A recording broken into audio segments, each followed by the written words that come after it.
Segmento ao nosso curso. Os que estão aí a primeira vez, esse é um curso de Ordo Salutis, né, de Ordem da Salvação, sobre a necessidade de regeneração, do nascer de novo. E hoje, a primeira aula foi uma aula que o professor Chicão, nosso seminarista, ministrou, falando um pouquinho sobre quem é o homem, antropologia bíblica, e os efeitos do pecado sobre o homem, né, sobre a imagem quebrada do homem. A segunda aula foi a aula anterior, que eu estive aqui, e nós falamos um pouco sobre a necessidade, né, baseado em João capítulo 3, a necessidade de novo nascimento, necessidade de regeneração. Hoje mesmo, o pastor fez referência hoje ao trecho de João capítulo 3, né, em que Jesus falava a Nicodemos: importa-vos nascer de novo. E o que nós vimos, né, é que há necessidade de regeneração, que ninguém verá a Deus se não for regenerado, se não tiver uma nova vida. E nós concluímos, né, com o primeiro capítulo de João, que eu pedi que todos lessem, né, durante a semana, para ter uma ideia do que são as características, os efeitos da regeneração sobre os crentes. A aula de hoje é uma aula sobre eleição incondicional. E qual a importância de, numa classe sobre ordem da salvação, sobre Ordo Salutis, de entender ou de estudar eleição? Quem pode ser salvo, né? Quem será salvo? Porque a ordem da salvação, assim chamada Ordo Salutis, é o processo, e a gente já falou sobre isso aqui, é o processo por meio do qual os benefícios da salvação, a justificação, a adoção, a regeneração, é o processo por meio do qual esses benefícios eles são aplicados subjetivamente na vida do crente. Mas, ora, em quem esses benefícios serão aplicados, né? E aí, daí a importância que nós temos de estudar o tema da eleição. É um tema com muita disputa teológica. Lá em Deuteronômio 29, né, Moisés, né, a revelação de Deus, nos fala que as coisas que são encobertas, elas pertencem ao Senhor, mas as coisas que foram reveladas, elas nos pertencem. Isso está em Deuteronômio 29. E há claramente uma revelação bíblica acerca da eleição, razão pela qual nós precisamos entender essa doutrina. Afinal, também lá acho que em Mateus 22, 29, né, Jesus disse que nós erramos, né, desconhecendo as Escrituras. Então, o tema da eleição, a doutrina da eleição, ela é algo revelado a nós, portanto, como nos diz lá Deuteronômio 29, isso nos pertence, claro, porque foi revelado, e nós precisamos conhecer as Escrituras, né? Jesus diz que nós erramos ao desconhecer as Escrituras, e, portanto, conhecer a doutrina da eleição é conhecer as Escrituras, nós não podemos errar. Portanto, isso foi revelado a nós e, portanto, nos pertence, como diz Moisés em Deuteronômio 29. A verdade é que existe um teólogo, um pastor aí do século XIX, Jonathan Edwards, ele falava uma coisa muito interessante. Ele dizia: olha, todos nós estamos à beira da eternidade. Vejam, todos nós, indistintamente, eu, você, todos nós estamos à beira da eternidade. Isso é muito interessante porque a gente fica se apegando a muitas coisas por aqui, mas ninguém sabe exatamente, né, ao certo, quando o Senhor nos chamará. O que faz as palavras do Jonathan Edwards muito verdadeiras. Nós estamos à beira da eternidade. Passar por essa vida, desconsiderando ou sem pensar na eternidade, é talvez a mais ilógica das nossas ações, né? E o que nós vemos muito hoje são as pessoas que não pensam na eternidade. Então veja, se todos nós estamos à beira da eternidade, né, não pensar na eternidade, não pensar na eleição, não pensar no céu é muito ilógico, né? O próprio Jonathan Edwards escreveu um livro, né, Pecadores nas mãos de um Deus irado. É um livro bem fininho que você lê assim, Uma viagem que você faz de 1 hora de avião, você lê o livrinho, bem fininho. E nesse livro ele fala, olha, todos nós indistintamente estamos ali como se estivéssemos sobre as mãos de Deus, né? Na hora que Deus pode tirar a mão sobre nós, sob nós ou não, mas na hora que Deus tira, Ele nos chama para si. Ou seja, nós de fato estamos à beira da eternidade, né? Então pensar nesses temas, ainda temas que foram revelados, é muito importante para nós. Jonas 2,9 é um texto que por si só já fala muito acerca de eleição, né? Jonas 2,9 diz o seguinte, ao Senhor pertence a salvação, né? O que hoje as pessoas não gostam muito, né? Todos nós, esse tema de eleição, de salvação, é sempre um tema que gera muita disputa, né? Porque é um tema que é uma tensão entre a liberdade humana, entre a majestade de Deus, é um tema que tensiona a soberania de Deus. E no mundo que nós vivemos hoje, a verdade é que os homens ainda querem uma visão muito antropocêntrica, estar no centro de todas as coisas, inclusive do seu processo de salvação. E o que a Bíblia nos assevera, nós vamos ver ao longo aqui dessa aula, é que é o Senhor quem vem nos buscar, é que isso depende inteiramente do Senhor, até porque se dependesse de nós, né, nenhum de nós aqui, por nossos próprios méritos, conseguiríamos ou atingiríamos a salvação. Muito tem sido aceito, meus irmãos, muito tem sido aceito, muito tem sido dito que Deus ele é soberano sobre todas as coisas. Então você consegue, inclusive no mundo, asseverar que Deus ele é soberano sobre toda a criação. Então se uma planta cai de uma árvore, Deus permitiu que aquela planta caísse. Se um animal mata outro animal, se um animal nos ataca, etc., etc., isso tudo nós atribuímos à soberania de Deus. Agora, quando nós falamos que Deus é soberano para salvar as pessoas, aí as pessoas param e dizem, não, mas não é bem assim. Os homens eles têm um papel importante no processo de salvação. E a nossa classe de hoje, a nossa aula de hoje é um pouco sobre esse processo da eleição. Deus elege os seus? Uma pergunta que nós precisamos nos fazer. Deus ele escolhe aqueles que de antemão ele conheceu, e aí conheceu no grego original, quer dizer, aqueles que ele de antemão amou. Esse era o sentido no grego, inclusive no hebraico, inclusive, de conhecer. Ele escolheu essa raça eleita, sacerdócio real, antes da fundação do mundo. Por que Deus fez isso? Deus, por escolher uns e não escolher outros, ele é um Deus injusto? São algumas perguntas que nós temos que necessariamente nos fazer ao nós estudarmos o tema da eleição. Mateus 19, 25 fala assim, quem? E os discípulos perguntavam, era uma discussão lá com os discípulos, Mateus 19, 25. Porque Jesus ia falando a questão de era mais difícil um camelo passar por uma agulha do que um rico entrar nos céus, e os discípulos lá, em Mateus 19, perguntam, olha, mas então quem pode ser salvo? Quem pode ser salvo? Essa é a pergunta que os discípulos fazem a Jesus. E aí eu faço essa pergunta a vocês, quem finalmente pode ser salvo? Alguém tem alguma ideia de quem definitivamente pode ser salvo? Vocês têm que falar para eu passar os slides. Vou falando e não vou esquecendo os slides. Quem pode ser salvo? Quem Deus quiser. Uma resposta boa que passa ao largo, obviamente, toda essa questão, né? Mas a resposta é uma resposta verdadeira. Quem pode ser salvo? Só vou explicar para vocês de antemão que essas nossas 9 aulas, em tese nós estamos aqui na aula 4, mas eu troquei, o Chicão pediu para eu dar aula de novo hoje, então na próxima aula é a aula de Ordo Salutis, que seria a terceira, tá? Quem pode ser salvo? Tá? O que tem sido pregado hoje em dia nas igrejas evangélicas, no evangelicalismo brasileiro ou nas igrejas católicas por aí? Quem pode ser salvo?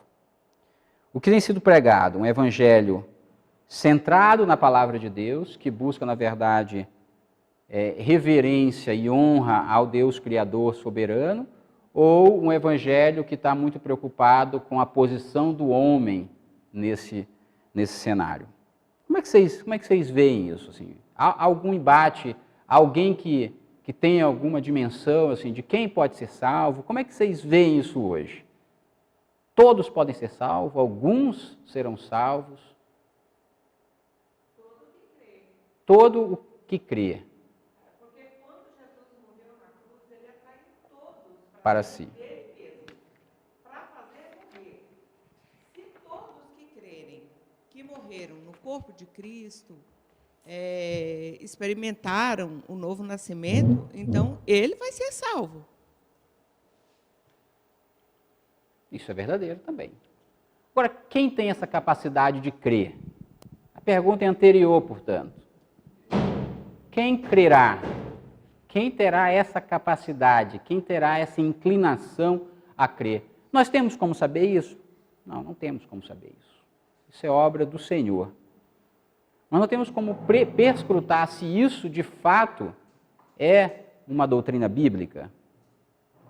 Porque vejam, isso não é, digamos, consenso. E o que não é consenso? O consenso é nós dizermos, sim, olha, todos que crerem serão salvos. Ok. Mas quem crerá? Essa é uma outra pergunta. Uma pergunta que antecede essa pergunta de quem crer será salvo. E por que isso é disputado teologicamente? Porque nós temos duas respostas a dar para isso. Ora, que o Senhor de antemão, a primeira resposta é que o Senhor, que é uma tradição reformada, que o Senhor de antemão escolheu aqueles que creriam,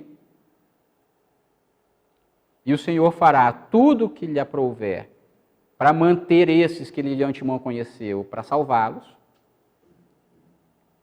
Então, se você foi um eleito de Deus, aliás, o Clemente, que era um pai apostólico, são aqueles que teoricamente ou em tese conviveram com os apóstolos. Ele chamava os crentes de os eleitos. Os crentes, os eleitos, Deus fará de tudo para que eles se mantenham, que eles perseverem até o fim. E aí outros dirão, não é assim. Há a necessidade de que o próprio homem, ele busque a Deus. Ele vá ao encontro de Deus. Hoje o pastor falando aqui, ele falou uma coisa interessante. Ele falou, olha, nós temos que entender que é Cristo quem vai ao encontro dos seus. Cristo é que vai ao encontro dos seus. E um texto interessante que a gente vê isso, João 6. Quem puder abrir. 6. Que é um pouco do que o pastor falou hoje. 6,44.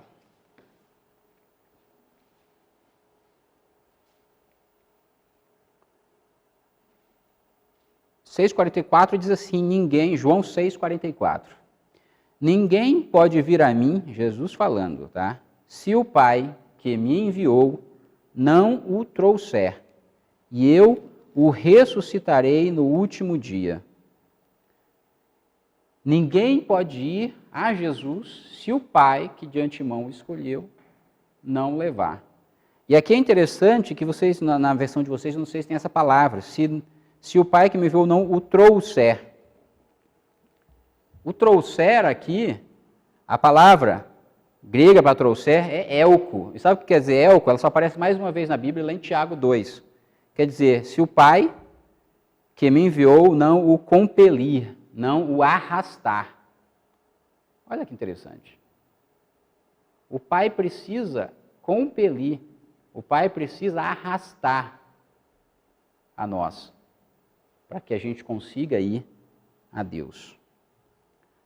Bora, se nós precisamos, segundo a própria Bíblia nos diz, a palavra no grego é elko, se a própria Bíblia fala que nós precisamos ser arrastados a Deus, ora, nos leva a crer, por outros textos, inclusive, que nós vamos passar por eles, que nenhum de nós teria essa capacidade de nos achegar a Deus por nossos próprios esforços.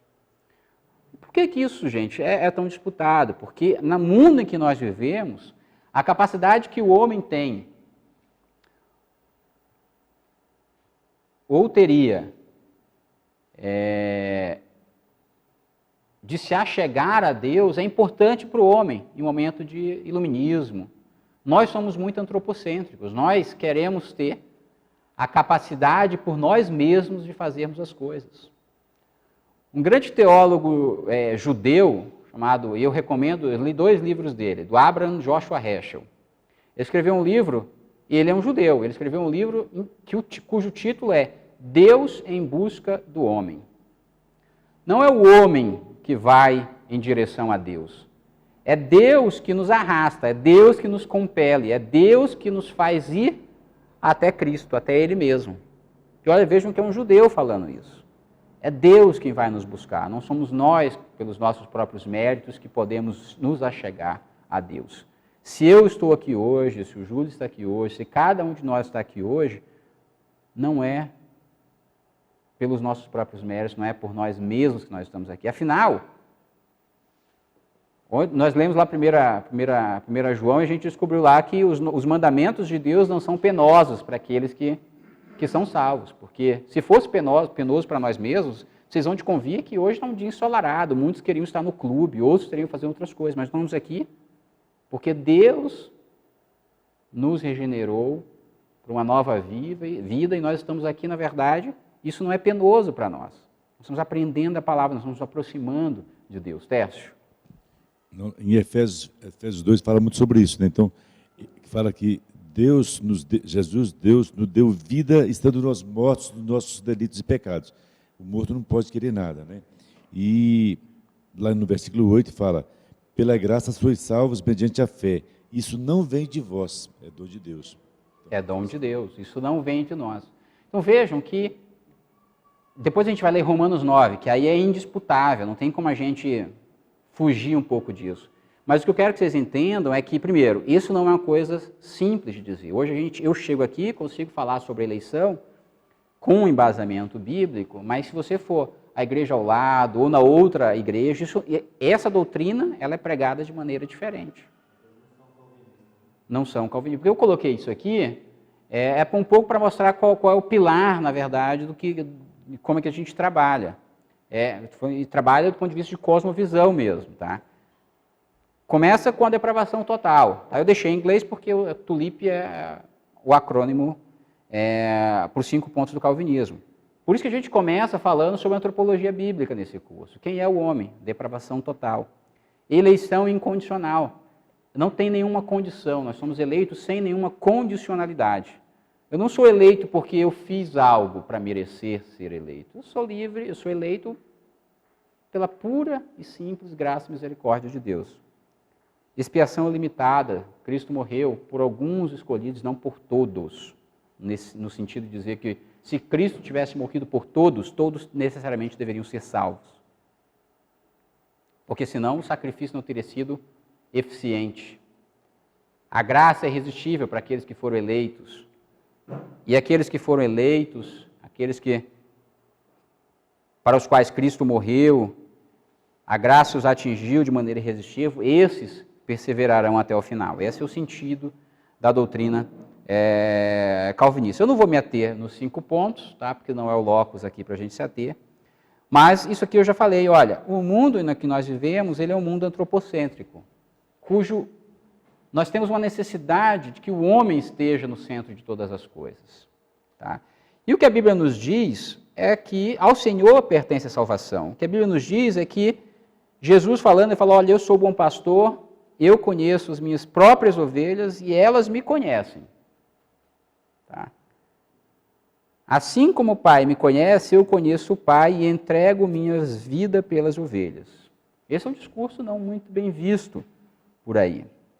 E quando a gente começa a discutir eleição, é muito interessante, porque eu trouxe essa frase do Bertrand Russell só para testar um pouco. Todos nós temos muitas convicções.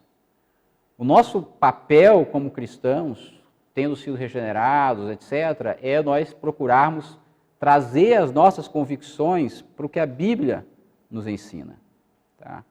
E deixar um pouco de lado questões, às vezes, ideológicas, ideologias políticas ou filosofias vãs, etc., interferirem nas nossas convicções. Nós precisamos ter convicções, sim, mas convicções biblicamente fundadas. Inclusive em relação à eleição.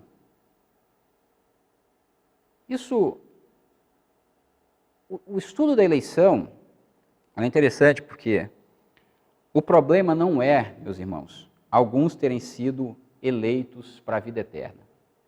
O grande problema da doutrina da eleição não são os eleitos, são os que não são eleitos. Tanto é que o Calvino chamava, nessa discussão sobre os decretos de Deus, o Calvino chamava o decreto da não eleição, porque o Senhor decretou uns para a vida eterna, aquele grupo específico, e decretou uns que não teriam a vida eterna. E o Calvino chamava aquilo de decretum horribile, ou seja, o decreto horrível. O decreto horrível era o decreto, olha, você não foi um eleito do Senhor.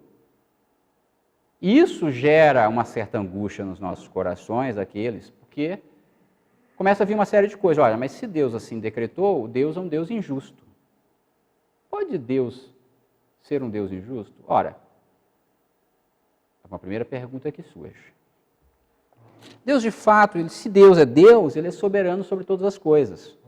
Inclusive sobre a minha vida, sobre a sua vida, sobre todas as coisas que acontecem, sobre as árvores que caem, sobre as plantas que caem, sobre qualquer molécula que se move. Se há uma molécula autônoma, ou seja, que consegue se mover sem a ordenança ou a permissão de Deus, nós estamos encrencados, porque se há essa tal dessa molécula autônoma, de fato, e aí começaram a vir vários estudos da astronomia sobre isso, tal,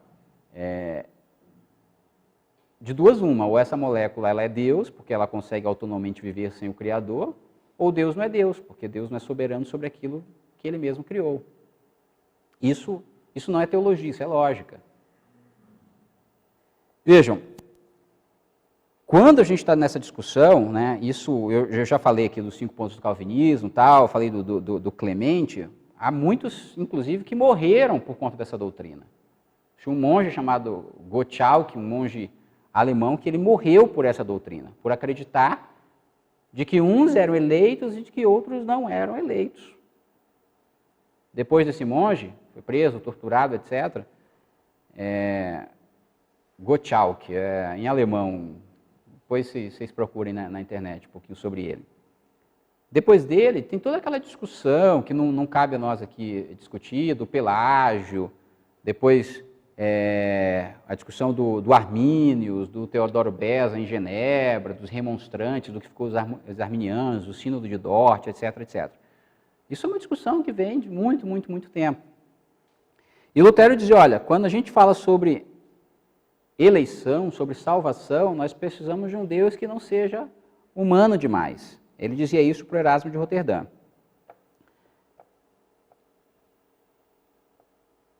Vamos passando, tá? Quando a gente está tratando, eu já falei isso aqui também, vou passando mais rápido, que a Ordo Salutis é o processo pelo qual a obra da salvação realizada em Cristo é concretizada subjetivamente nos corações e vidas dos pecadores, isso nós já vimos, tá? Vamos ler Romanos 9, meus irmãos. Peço que os irmãos abram.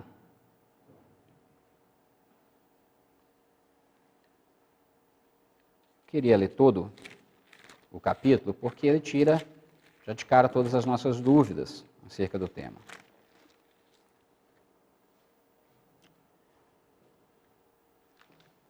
Cada um lê um versículo. Romanos 9. Não sei se dá para ler aí.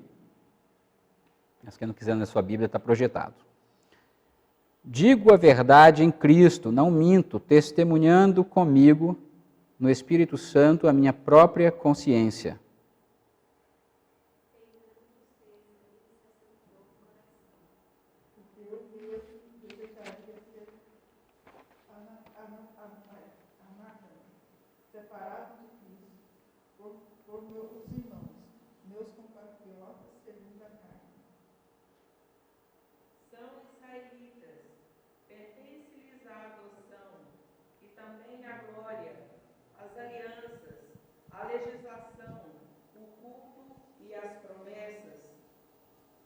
Deles são os patriarcas, e também deles descende o Cristo segundo a carne, o qual é sobre todos, Deus bendito para todos sempre. Amém.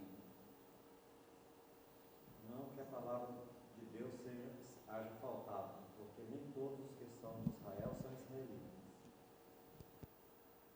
Nem por serem descendentes de Abraão são todos os seus filhos, mas em Isaque será chamada a tua descendência. Isto é, estes filhos de Deus não são propriamente os da carne, mas devem ser considerados como descendência os filhos da promessa. Porque a palavra da promessa é esta: por esse tempo virei e Sara terá um filho. E se ela não ela somente, mas também Rebeca, ao proceder de um só, Isaque, nosso pai. E ainda não eram gêmeos nascidos, nem tinham praticado bem ou mal, para que o propósito de Deus, quanto à eleição, prevalecesse, não por obras, mas por aquele que chama. Já fora dito a ela, o mais velho será servo do mais moço. Como está escrito, amei a Jacó e aborreci Esaú. Que diremos, pois? A injustiça da parte de Deus de modo nenhum. Pois ele diz a Moisés: terei misericórdia de quem me aprouver ter misericórdia, e compadecer-me-ei de quem me aprouver ter compaixão. Assim, pois, não depende de quem quer ou de quem quer que te corre, mas usar Deus a sua misericórdia. Porque a Escritura diz a Faraó: para isso mesmo te levantei, para mostrar em ti o meu poder, e para que o meu nome seja anunciado por toda a terra. Logo tenha misericórdia de quem quer, e também endurece a quem lhe apraz.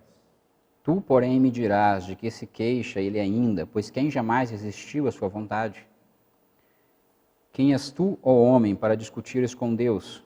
Porventura, pode o objeto perguntar a quem o fez: por que me fizeste assim? Ou não tem o oleiro direito sobre a massa, para do mesmo barro fazer um vaso para honra e outro para desonra? Que diremos, pois, se Deus, querendo mostrar a sua ira e dar a conhecer o seu poder, suportou com muita longanimidade os vasos de ira preparados para a perdição, a fim de que também desse a conhecer as riquezas da sua glória em vasos de misericórdia, que para a glória preparou de antemão. Os quais somos nós, a quem também chamou, não só dentre os judeus, mas também dentre os gentios. Assim como também dizem Oséias: chamarei povo meu ao que não era meu povo, e amada a que não era amada. E no lugar em que se lhes disse: vós não sois meu povo, ali mesmo serão chamados os filhos do Deus vivo. Também Isaías clamava acerca de Israel, ainda que o número dos filhos de Israel seja como a areia do mar, o remanescente é que será salvo. Porque o Senhor cumprirá a sua palavra sobre a terra cabalmente e em breve. Vejam que eu selecionei alguns trechos. Olha que esse texto por si só resolve 95% da nossa discussão de hoje. Algumas coisas chamam a atenção nesse texto. Primeiro eu deixei aqui, porque está bem, não está muito claro aqui para a gente ler, alguns trechos em negrito, outros eu até aumentei um pouco a fonte, a letra, o tamanho da letra, tá? Primeira coisa, não pensemos que a palavra de Deus haja falhado. Isso é uma referência ao povo de Israel, porque o que Paulo está dizendo, olha, o que eu estou dizendo não é que todos os israelitas sejam de fato de Israel, ou como ele diz aqui, no versículo 4, são israelitas. Pertencem de adoção e também a glórias, a aliança, a legislação, culto e as promessas. Deles são os patriarcas e também deles descende o Cristo segundo a carne, o qual sobre todos. Deus bendito para todos sempre, amém. E não pensemos que a palavra de Deus haja falhado. Olha, a pergunta era, olha, então só basta ser israelita? Basta ser da descendência? E Paulo dizendo, olha, vocês não entenderam nada, tá? Não pensemos que porque o que eu estou falando é que a descendência não é puramente uma questão geográfica ou de sangue, que a palavra de Deus haja falhado. Paulo está nos dizendo. E a segunda coisa importante a respeito da eleição, esse é um texto básico sobre eleição, é que, olha, no versículo 11, não eram os gêmeos nascidos. Veja, o que nos leva a inferir, não só com esse texto, mas com outros textos das Escrituras, que você, Igor, Júlio, Tâmara, Tércio, você não precisa nascer e realizar qualquer obra para que você seja salvo. Porque quem realiza a sua salvação não é você mesmo. E o que o texto está dizendo é, olha, não eram os gêmeos nascidos, no versículo 11, nem tinham praticado o bem ou o mal, para que o propósito de Deus quanto à eleição prevalecesse. E olha que o propósito de Deus sempre vai prevalecer, meus irmãos. Não importa o que você faça ou deixe de fazer. Não por obras, mas por aquele que chama. Então, para que ninguém se glorie, mas a gente vai chegar lá, Júlio. Ora, aqui, portanto, a gente já tem um decreto de Deus. O decreto de Deus, quer dizer, o autor da nossa salvação, como diz Jonas, capítulo 2, versículo 9, ao Senhor pertence a salvação. Isso aqui é uma demonstração clara. Ora, eles não tinham nascido. E o Senhor, o decreto de Deus, já prevalecia sobre eles. O mais moço prevalecerá sobre o mais velho, será servo do mais moço. E aí vem a segunda pergunta, que nós também já tocamos aqui hoje nessa pergunta. Poxa, mas se Deus decretou uns para a vida eterna e outros não, será Deus injusto? Alguém quer fazer algum comentário sobre a injustiça de Deus?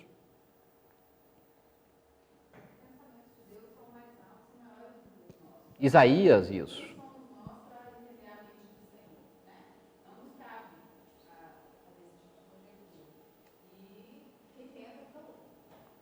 Eu queria trazer que vocês pensassem algo.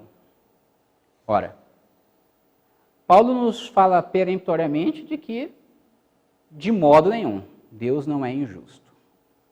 O Tércio trouxe um versículo no começo da aula, dizendo, olha, todos nós merecemos isso. Efésios nos diz que todos nós estávamos mortos em nossos delitos e pecados. Nenhum de nós. Né? E aí Salmo nos fala isso, Romanos capítulo 3, ou 1 nos fala isso também. Há algum justo? Né? A pergunta que Paulo faz. Há qualquer justo sobre a face da terra? Está reverberando os Salmos. Ele não encontra nenhum justo. Tá? Então, o que eu mereço, o que você merece, não é ser eleito. Concordam comigo? Nenhum de nós merece isso. Portanto, se Deus, que nos fez, se Deus dissesse assim, ele não fez isso, a palavra nos dá certeza sobre isso, se ele dissesse assim, todos vocês não estarão comigo na eternidade, teria sido Deus injusto? De modo nenhum. Faço das palavras de Paulo a minha palavra. Então, portanto, uma coisa que nós precisamos entender é que, biblicamente, Deus se obriga a ser justo, mas Deus não se obriga a ser misericordioso, embora Ele seja um Deus misericordioso. Deus é justo. Todos que não foram eleitos, a justiça se manifestaria neles se eles não fossem para o céu. Alguma discordância do que eu estou falando? Só para a gente balizar. Deus se obriga a ser justo. Todos nós mereceríamos o inferno e não o céu. Se Ele nos mandasse a todos nós aqui para o inferno, isso seria justo. Mas Deus não se obriga a ser misericordioso. E aqui está dizendo isso. Ele tem misericórdia de quem lhe aprouver. É isso que o texto nos diz. Até, meus irmãos, porque é interessante isso. Se Deus, vamos pensar, isso é lógica, se Deus se obrigasse a ser misericordioso com todos, se Ele se obrigasse a operar a sua graça especial por todos, a graça não seria graça, a graça seria obrigação e deixaria, portanto, de ser graça.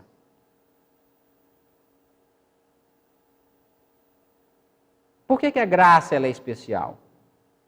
Deus ele seleciona alguns e mostra a sua misericórdia. Embora eu, você, todos, pensando na justiça, merecêssemos ir para o inferno, Deus ele escolhe, graciosamente, misericordiosamente,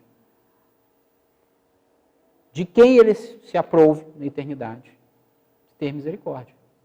Portanto, o argumento de que Deus é injusto, ele é inválido, porque ele escolheu alguns e não outros. Porque a justiça de Deus se manifestaria plenamente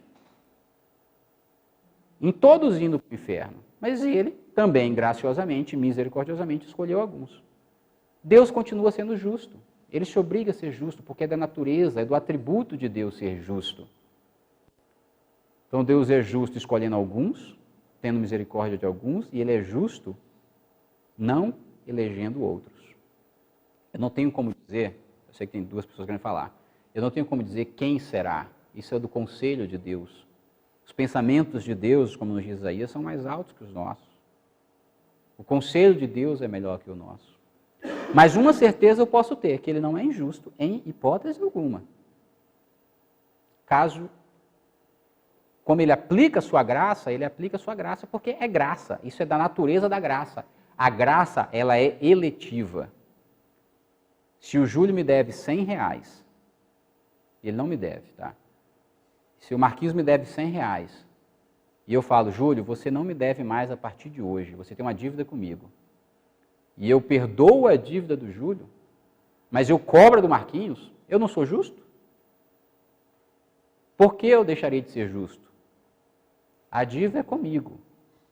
Eu resolvi ser gracioso com o Júlio e cobrar aquilo do Marquinhos. Deixei de ser justo por isso? O que eu deveria fazer normalmente era cobrar os dois. Seria justo cobrar os dois, vocês concordam comigo? Mas eu fui gracioso com um e não fui com o outro. A liberdade de Deus, meus irmãos, é isso que a gente precisa entender. Primeiro que Deus não é injusto, Ele tem misericórdia de quem lhe aprouver. É isso que o texto nos diz. Olha, por isso que eu falei, a gente precisa, as nossas convicções, por isso que eu coloquei aquela citação do Bertrand Russell, as nossas convicções elas precisam estar balizadas pelo que a palavra nos diz. Deus não é injusto, primeira coisa. Segunda coisa, a graça ela é eletiva.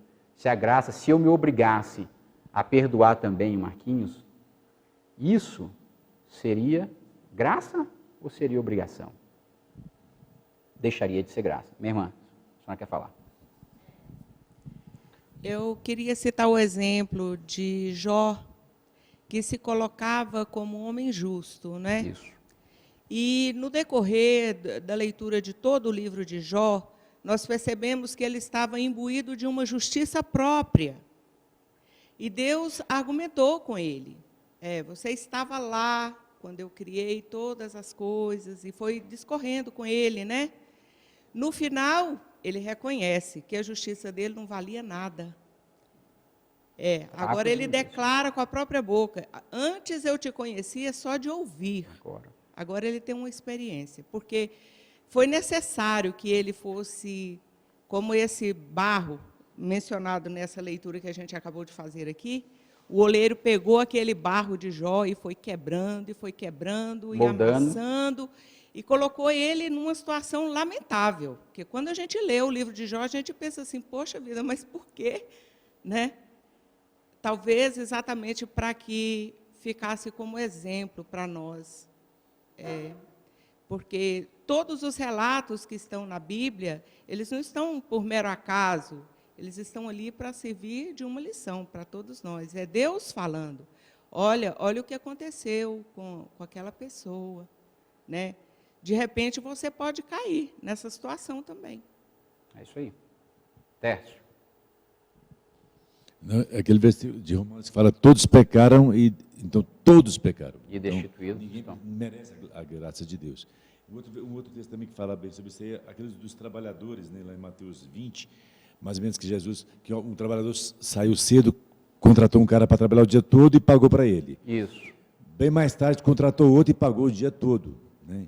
E no finalzinho do dia, contratou mais um e pagou mais alguns e pagou o dia todo. Quer dizer, ele não foi injusto, com o primeiro, ele pagou o que ele prometeu, e com o que trabalhou 1 hora, ele pagou também.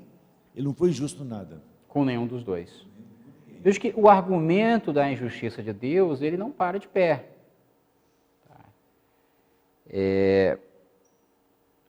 Todo o processo de eleição, e até isso é uma coisa interessante a gente dizer, o processo da eleição, da predestinação, per si, etc., ele diz respeito aos seres racionais criados por Deus. Porque você vai indo lá em Judas, em 1 Timóteo e tal, você vai ver inclusive que há anjos decaídos, anjos eleitos, anjos maus. Então, assim, inclusive, e aí assim, eu estou falando isso para dizer que assim, o processo da eleição também se dá com os próprios anjos. Biblicamente a gente tem como provar isso. Tá? Então, assim, o processo de eleição, da reprovação, da eleição e da reprovação, ele é um processo que se dá com toda criatura racional criada por Deus. Isso é uma das coisas que eu queria deixar claro. A segunda coisa que eu acho importante dizer é que a eleição, né, ela é tanto uma obra de Deus que imagine você se você fosse deixado por sua conta o seu processo de salvação. Quantos de nós seríamos, ao fim e ao cabo, salvos, né? Eu posso falar com todas as letras, nenhum de nós seria salvo. Não tem nem aqui a mínima possibilidade de que nós seríamos salvos. É óbvio que essa discussão, ela passa por outras questões. Ela passa, mas então você está dizendo que nós não somos livres o suficiente, ou que nós não temos o livre-arbítrio, que o nosso arbítrio, portanto, não é livre, que Deus, ele restringe, né? Para vocês terem uma ideia, há algumas coisas que falam assim, a soberania de Deus, alguns teólogos que falam isso, a soberania de Deus nunca pode limitar a liberdade humana. Olha só, olha a frase. A soberania de Deus nunca pode limitar a liberdade humana.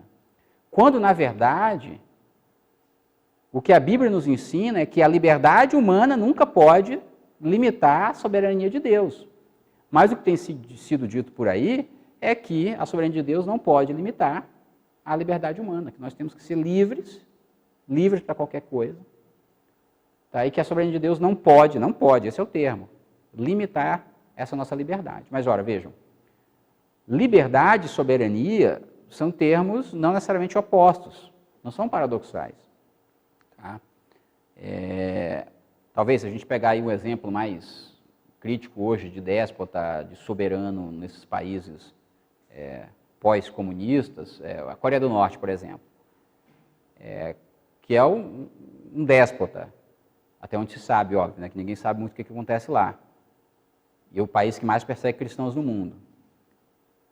Há certa liberdade, apesar de ele ser um soberano, entre aspas, tá, na Coreia do Norte. O indivíduo ele consegue minimamente andar de um lado para o outro, etc, etc. Mas óbvio que a liberdade dele é restringida. A liberdade de um soberano ela é sempre maior do que a liberdade de um servo. Então, a liberdade da minha filha ela é sempre limitada pela minha liberdade, por uma relação de autoridade que eu tenho em relação a ela.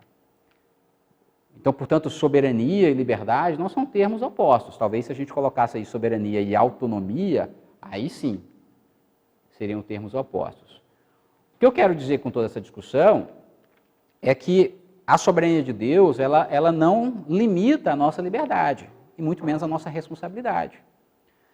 Aí vocês vão discutir comigo, que não era uma discussão que eu queria ter aqui não, porque é uma discussão, acho que fica umas 2 ou 3 aulas, aí a gente poderia ficar sobre isso.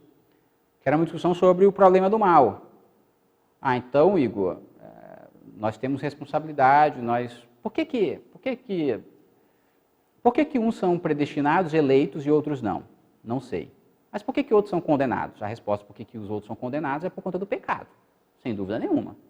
Tá? Mas por que uns foram escolhidos ou não? Ou com que critérios? Se é que Deus estabeleceu critérios para eleger alguns? Eu não sei quais são. Mas por que os outros são condenados? Pelo pecado. Mas então, se Deus criou todas as coisas, Deus, portanto, criou também o pecado. Aí alguns teólogos vão dizer, não, há um decreto permissivo, Deus permitiu que o homem pecasse. Mas é uma discussão longa sobre a origem, na verdade, o problema do mal. E o problema do mal, ele é um problema teológico também, não é um problema filosófico, porque, eu não vou entrar nessa discussão aqui, tá, gente? Mas, sinteticamente, qual é a questão? Ora, se Deus é como pode existir ao mesmo tempo um Deus amoroso, que é amor, um Deus justo, misericordioso, e mesmo assim existir o pecado, o mal? Porque se existe o pecado, é porque Deus não é tão amoroso e também não é tão soberano, porque Ele poderia não ter evitado a entrada do pecado no mundo. Então é como se essas coisas não se juntassem, a soberania de Deus, a bondade de Deus e o mal, o pecado. Esse é o problema do mal. Esse aqui é uma discussão bem mais profunda. Mas a gente não consegue explicar tudo isso. Alguns dizem, olha, se todos são condenados, na verdade, por conta do pecado, é porque de uma maneira ou de outra, apesar de Deus não ser e não poder ser o autor do pecado, Deus permitiu que o pecado entrasse no mundo. E se Ele permitiu que o pecado entrasse no mundo, o pecado não é bom, mas esse fato ele é bom, porque, e aí é o que o texto aqui está nos dizendo. Aqui eu não consigo ler. O Senhor cumprirá a sua palavra sobre a terra cabalmente em breve, mas não era isso que eu queria citar. Falando sobre aqueles que Deus condenou, a palavra no versículo 23 diz, a fim que também desse a conhecer as riquezas da sua glória em vasos de misericórdia. A entrada do pecado, por um lado, o pecado não é bom, não tem como ser bom, não foi criado por Deus, tá? Há um decreto permissivo de Deus permitindo que o pecado entrasse, mas o ato de permitir, alguns teólogos dizem, esse ato é bom. E ele é bom exatamente por isso, porque demonstra a glória eterna de Deus.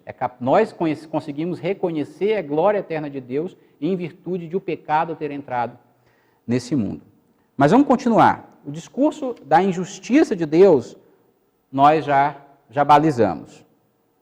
E agora, Deus ele se obriga a ser misericordioso com todos? É outra pergunta. E o texto de Romanos nos diz, olha, Deus não é injusto de modo nenhum, e Ele não se obriga a ser misericordioso com ninguém. Pela mesma razão que nós já conversávamos. Porque eu posso ser misericordioso com um e não ser com o outro, e assim mesmo ser justo. Da mesma maneira que Deus pode fazer isso. Tá bom? Deus, no versículo 21, Paulo nos diz que Ele é o oleiro. Ele, portanto, tem o direito de fazer o que lhe aprouver com a massa.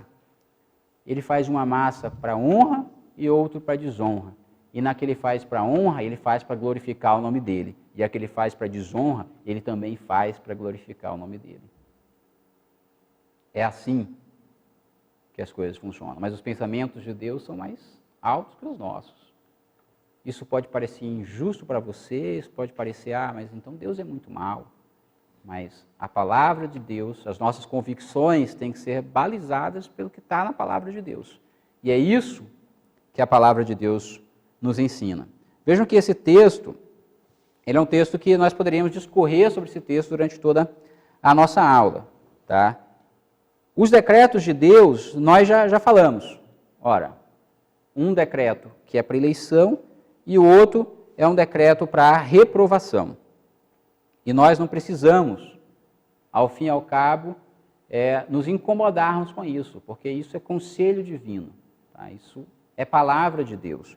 Isso tem que muito nos confortar e não nos estimular para um pensamento rebelde.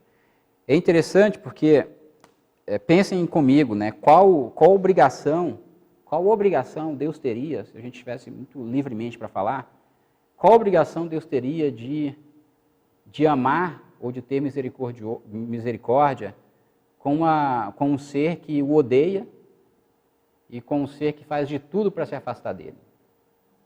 Que somos nós sem Cristo. Qual razão Deus teria para nos amar, meus irmãos? Nós, ainda, ou mesmo salvos, regenerados, temos ali a fagulha do pecado em nós e nos afastamos de Deus. Imagina quem não foi regenerado.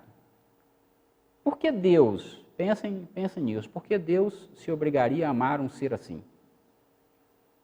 Que se afasta diariamente dele, que odeia as coisas dele. Interessante isso. Interessante a gente se perguntar um pouco isso. O que é eleição incondicional, então, irmãos? Para a gente já ir concluindo. Olha, eleição incondicional ele é um ato eterno de Deus. pelo qual ele, o próprio Senhor, em seu soberano beneplácito, tá? Isso não foi o que disse o Berkhoff, tá? Teologia sistemática, e sem levar em conta nenhum mérito previsto nos homens, ele escolhe um certo número deles para receberem a graça especial e a salvação eternal. Duas coisas me chamam a atenção. Ele é um ato de Deus, ele não é um ato humano. É um ato que vem de Deus. É ele em nossa direção, relembrando o livro que eu comentei com vocês, que é o livro do Abraham Joshua Heschel, Deus em busca do homem. Isso é um ato de Deus, ele vai nos buscar. Tá? Ele é que vai pegar lá, pega na nossa mão. Não somos nós que subimos ali uma escadinha, né, tentamos ficar puxando a barra ali da roupa do Senhor. É ele que vai nos buscar e nos resgata. E isso é simplesmente pelo soberano beneplácito dele. Ele não está levando em consideração, isso é certeza, nenhum mérito em nós. Porque se levasse em consideração, nunca seríamos salvos. De maneira alguma seríamos escolhidos ou eleitos. E ele escolhe ali um certo número. E a gente já discutiu sobre a justiça de Deus nesse processo. Não é um processo injusto, é um processo muito justo. Ao contrário. Tá?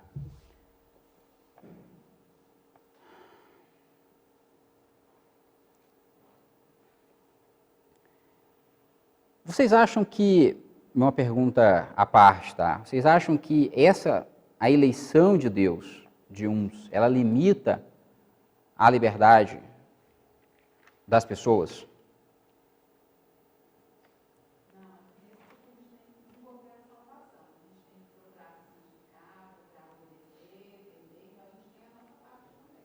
Nós temos a nossa parte no processo. E não limita, portanto, a nossa liberdade. Tá? Nós temos que desenvolver, né, a nossa salvação, correr a corrida lá proposta por Paulo. E aí, partindo desses pressupostos que nós temos estudado, de quem é o homem, partindo do pressuposto da necessidade, na verdade, da regeneração, do nascer de novo que nós já vimos, da eleição, a gente consegue agora, a partir dessa aula, discorrer um pouco sobre como é que esses benefícios da salvação, a adoção, a justificação, que é uma aula que eu gosto muito, como é que todos esses benefícios são concretizados na minha vida e na sua vida, diante de tudo isso que a gente falou. Para concluir, a eleição incondicional, ela é uma expressão da vontade soberana de Deus. A gente já viu aqui, não preciso me delongar sobre isso. Ela é imutável, essa eleição, tá? Ela torna certa e segura a salvação. Isso quer dizer o seguinte, Deus não vai mudar, porque Deus não muda, né, gente? Ele não vai mudar. Se Ele o escolheu, se Ele te escolheu, Ele não mudará. Isso é imutável. Se você for um escolhido de Deus, se a gente conseguir lá ler, nós somos regenerados, no primeira João, aquele texto que a gente leu, o capítulo 1, 2, 3, 4 e 5. Se nós formos regenerados, nascemos de novo, nós somos eleitos de Deus, isso é imutável, isso não vai mudar, você não vai cair da graça especial de Deus. Tá? A eleição ela é eterna. Ela é eterna no sentido de que ela não foi, aí a gente viu o texto de Romanos capítulo 9, antes deles nascerem mesmo, aquilo já tinha sido decretado, isso foi decretado desde antes da fundação do mundo. Ela é incondicional, essa eleição. Por que ela é incondicional? Ela não depende de nenhuma condicionalidade. Não é assim, você será eleito se você fizer boas obras, Júlio. Não acontece assim. Assim, a verdade é que você será eleito apesar das suas más obras, Júlio. É isso que é a graça de Deus. Não é se você tiver boas obras. Tá? Não é se você se aproximar de Deus, não é se você vier à igreja e cantar um hino, não é se você cantar afinado. Nesse caso nunca seria, mas assim, não é se. Não, é apesar de tudo isso, apesar de quem você é eleito e poderá ser salvo, se Deus assim na eternidade te escolheu. E ela não é injusta de maneira nenhuma, é isso que nós vimos. Ora, isso pode gerar, meus irmãos, isso gera, na verdade, alguns constrangimentos para a gente. Né? Primeiro porque muitos vão dizer, olha, Essa ideia da eleição, Igor, ela é uma ideia que contradiz o livre-arbítrio. O que você está me dizendo, em outras palavras, alguns dirão, é que nós não temos a liberdade de escolher caminhar para um lado ou para o outro. Eu não sei se era o Calvino ou o Lutero, né? Nem sei se está aqui na apresentação também, ele falava que o homem ele tem livre-arbítrio, que falta, na verdade, para o homem é liberdade. E em que contexto ele falava isso? O homem pode escolher, mas vejam que a gente sempre escolhe por uma predeterminação anterior nossa. Não sei se vocês vão conseguir entender. Eu sempre escolho as minhas coisas por uma predeterminação. Se eu fosse uma tábula rasa, né, eu certamente não decidiria absolutamente nada. Porque eu não tenho condições prévias de escolher absolutamente nada. Quem já viu Alice no País das Maravilhas, chega a um certo ponto lá que ela está em 2 caminhos para seguir. E aí ela pergunta, por qual caminho eu devo seguir? Aí o cara, não sei se é o coelho, sei lá o que é, que fala para ela assim, mas para onde você quer ir? Assim, eu só posso te dar uma resposta de qual caminho você deve seguir, se você souber o final, para onde você quer ir, porque um caminho pode levar para um lugar, outro caminho pode levar para outro. Mas ela tinha que ter uma inclinação anterior para seguir um determinado caminho. Tá? E nós, quando o Lutero fala o seguinte, olha, o homem tem livre-arbítrio, o que lhe falta é liberdade, o que ele está dizendo é o seguinte, nós não temos liberdade porque nós mesmos estamos presos nos nossos pecados. Então sempre a nossa escolha vai recair para longe de Deus. Quando nós somos deixados com o nosso próprio livre-arbítrio, com o nosso arbítrio livre, entre aspas. A liberdade, assim, o livre-arbítrio, ele sempre vai, na minha visão, tá? Ele sempre vai escolher de acordo com a mais forte inclinação que ele tem. Ô Igor, você vai no mercado, né? Você vai escolher. Se você estiver com muita fome, né, veja que a sua inclinação é uma. Se você estiver com pouca fome, a sua inclinação para comprar certas coisas é outra. Ou seja, a sua liberdade de escolha, ela está sempre condicionada por algo anterior. Você não é uma tábula rasa. Imagina, se você não tivesse nada, se você não tivesse fome, nada, você vai escolher lá, você não tem por que escolher uma coisa e não outra. Então, da mesma forma, é o nosso livre-arbítrio. Tá? Nós sempre somos condicionados ou inclinados por alguma coisa, para nós escolhermos. O que nos leva a crer que nós podemos escolher sim, mas a nossa inclinação, como seres humanos e decaídos que somos, é sempre escolher por aquilo que se afasta de Deus. Tá? E o nosso exercício é um pouco esse. Tá? Eu não vou me delongar. O que eu acho que pode ficar dessa aula para a gente no decorrer do nosso curso? Que nós, né, não podemos fazer absolutamente nada para sermos salvos. É um ato de Deus a nossa eleição e a nossa salvação. Precisamos nos lembrar sempre de Jonas. Olha, ao Senhor pertence a salvação. A salvação não pertence a mim, não pertence a você. Deus escolhe uns vasos de honra e outros vasos de desonra, e isso não o torna injusto. O que essa palavra precisa, o que precisa ficar dessa palavra para nós, é que nós devemos ser muito gratos a Deus, né? Todos que aqui estamos aqui por alguma razão específica, desde a eternidade também escolhidos por Deus. Isso tem que gerar em nós um sentimento, na verdade, de gratidão a Deus, por termos sido nós encontrados por Deus e termos sido buscados pelo próprio Deus. Isso, per si, já gera em nós uma modificação muito grande. Tá? Isso gera, ou deve gerar, ou deveria gerar uma mudança de comportamento em nós, por termos sido alvos dessa grande graça e dessa misericórdia de Deus. Então, que isso eu acho que fique aí na nossa mente aí nesse domingo, e na próxima aula a gente já começa a entender um pouco como é que os benefícios dessa salvação, dessa eleição, como é que esses benefícios são aplicados subjetivamente em nós. Vou pedir para o teste orar e a gente conclui. Nosso Pai Celeste, muito obrigado, Senhor, por esses momentos que passamos na Tua casa, estando a Tua palavra, Pai. Aplique em nossos corações essa mensagem, que possamos, ó Pai, termos a segurança de sermos filhos Teus, Senhor, de sermos salvos pela Tua vontade, pela graça, e que possamos Te testemunhar também, Senhor, a cada dia em nossa vida. Dê-nos também um final de dia abençoada e também durante o culto para que possamos estar mais perto do Senhor. Amém. E dos nossos pecados, em nome de Jesus. Amém, Senhor. Amém. Bom domingo, gente.